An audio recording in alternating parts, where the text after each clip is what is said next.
भारत का प्रधानमंत्री है वो, जब मैंने इन सब बातों की चर्चा की तो क्या आपको नहीं लगता कि वो हिटलर का लिटरल अनुवाद है अपनी पर्सनालिटी में? महा हिटलर है जी, उससे भी बड़ा है, महामही है। अब आगे दूसरी बात, मैं बहुत कंसाइज बोलूंगा। समाजवाद और समाजवादी आंदोलन के विस्तृत लेखे जोखे में मैं नहीं जाऊंगा, पढ़ा है और उसके तमाम इतिहास, आंदोलनों, महत्वपूर्ण मुकामों, तमाम फैसलाकुन मोड़ों पर उतने डिटेल में न जाके मैं इतना ही कहना चाहूंगा कि हम जहां भी पहुंचे हैं वो शायद नाकाफी है। हमें एक संप्रभु संसद ही नहीं, हमें नागरिक समाज की भी स्वायत्तता, स्वतंत्रता चाहिए।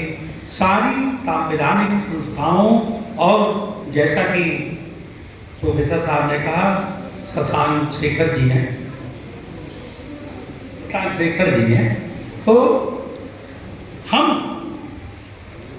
पूरी की पूरी स्वायत्तता नागरिक संगठनों की और नागरिक समाज की चाहते हैं। यानी ये डेमोक्रेसी को और खोलना और विस्तारित करना होगा। समाजवाद के मुकम्मल और अंतिम, या उसका कह सकते हैं अल्टीमेट रिजल्ट, जिसकी हम कल्पना करते हैं, उसका कॉन्सेप्ट यही है और वो यही नहीं रुकता है। कल हम किसी वक्ता को सुन रहे थे, मैं आपको बताऊं कि इस सम्मेलन में मैं खुद बहुत बोलने के मूड में नहीं, क्या जुटान कराई है ये डॉक्टर सुनीलम ने। इतने बड़े बड़े स्कॉलर्स, विभिन्न प्रांतों से सुधारथी, अध्येता लोग आए हुए हैं, इनको सुनने का बड़ा सुख था। और कल एक सज्जन जब बोल रहे थे इको सोशलिज्म पर, मैंने उनकी एक एक बात बड़े ध्यान से सुनी। सच में है, समाजवाद का तो चरम और चिरंतन लक्ष्य तो यही है कि समस्त जीव सृष्टि, जब हम उसकी बेहतरी, जलवायु, वृक्ष, प्रकृति, नदियां, पहाड़ और यहां तक कि समस्त जीव सृष्टि, मनुष्येतर जीव सृष्टि, सबके संतुलन और सबके सर्वाइवल की सोचे, तो हम उस समाजवाद की ओर बढ़ सकते हैं जिस समाजवाद की कल्पना हमारे मनीषियों ने भी की है और भारतीय दर्शन का वो इतिहास, मूल्य और हायर मूल्य रहा है। सच है कि आरक्षण, समानता के अवसर, पिछड़े यात्रियों को, दलितों को साझेदारी, इन सारी चीजों के लिए हम लड़ते रहे हैं, लड़ेंगे, क्योंकि वो हमारा कमिटमेंट है।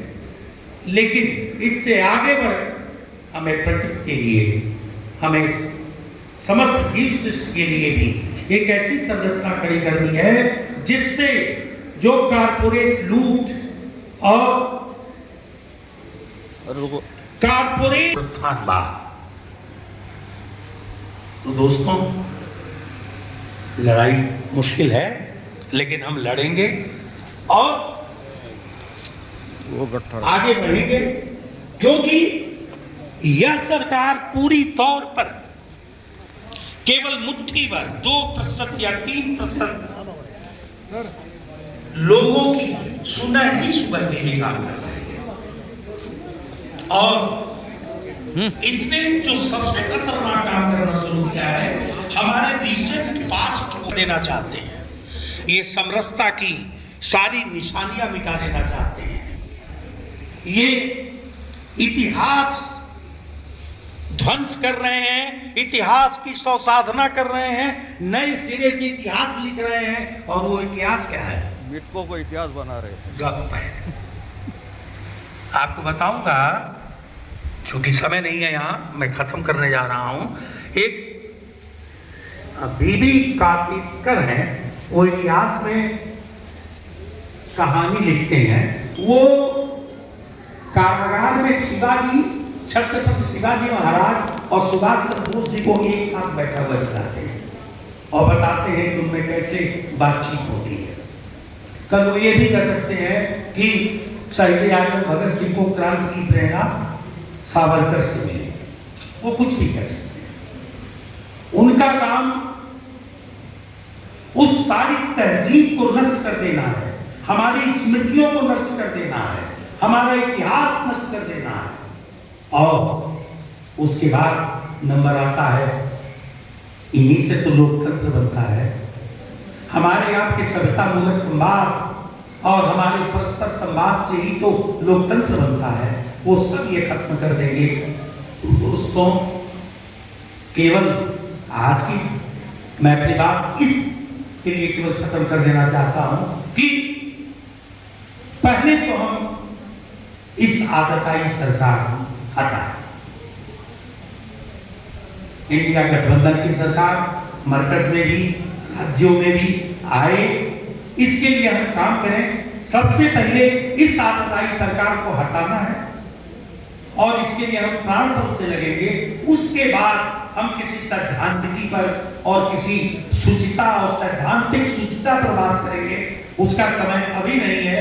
इसलिए नहीं है कि अगर हमारे कपड़े में आग लगी हुई हो तो सबसे पहले हमें ये कपड़ा अपनी बुसट निकाल के फेंकना होगा, न कि हम ये सोचेंगे कि इस बुसट का दूसरा विकल्प क्या हो सकता है, या इस जो विकल्प हम आप्त करने जा रहे हैं वह कितना पवित्र है, वह गांधी के चिंतन, लोहिया के चिंतन के अनुकूल है कि नहीं है, ये बाद में सोचा जाएगा। सबसे पहले ये शर्ट जिसमें आग लगी है इसे उतार फेंको दोस्तों।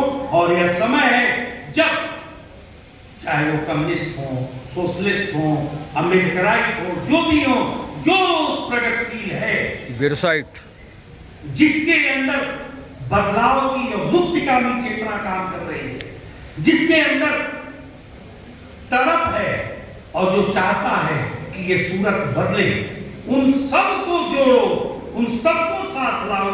और इस तरह हम न केवल सरकार बदलेंगे, जमाना भी बदलेंगे। क्या बात है, और वक्त भी बदलेंगे। वाह वाह वाह, बढ़िया। जय हिंद, समाजवाद।